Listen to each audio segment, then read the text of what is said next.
Épître de Paul à Tite, chapitre 3.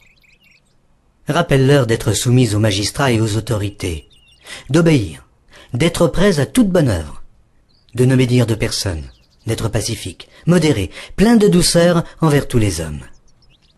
Car nous aussi nous étions autrefois insensés, désobéissants, égarés, asservis à toute espèce de convoitise et de volupté, vivant dans la méchanceté et dans l'envie, dignes d'être haïs, et nous haïssant les uns les autres. Mais lorsque la bonté de Dieu notre Sauveur et son amour pour les hommes ont été manifestés, il nous a sauvés, non à cause des œuvres de justice que nous aurions faites, mais selon sa miséricorde, par le baptême de la génération et le renouvellement du Saint-Esprit, qu'il a répandu sur nous avec abondance par Jésus-Christ, notre Sauveur, afin que, justifiés par sa grâce, nous devenions, en espérance, héritiers de la vie éternelle. Cette parole est certaine, et je veux que tu affirmes ces choses, afin que ceux qui ont cru en Dieu s'appliquent à pratiquer de bonnes œuvres. Voilà ce qui est bon et utile aux hommes.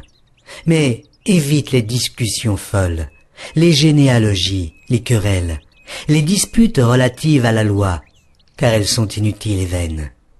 Éloigne-toi, après un premier et un second avertissement, de celui qui provoque des divisions, sachant qu'un homme de cette espèce est perverti, et qu'il pêche en se condamnant lui-même. Lorsque je t'enverrai Artémas ou Tychique, hâte-toi de venir me rejoindre à Nicopolis, car c'est là que j'ai résolu de passer l'hiver. Aie soin de pourvoir au voyage de Zénas, le docteur de la loi, et d'Apollos, en sorte que rien ne leur manque.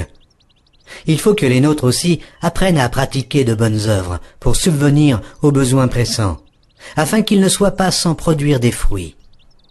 Tous ceux qui sont avec moi te saluent. Salut ceux qui nous aiment dans la foi. Que la grâce soit avec vous tous.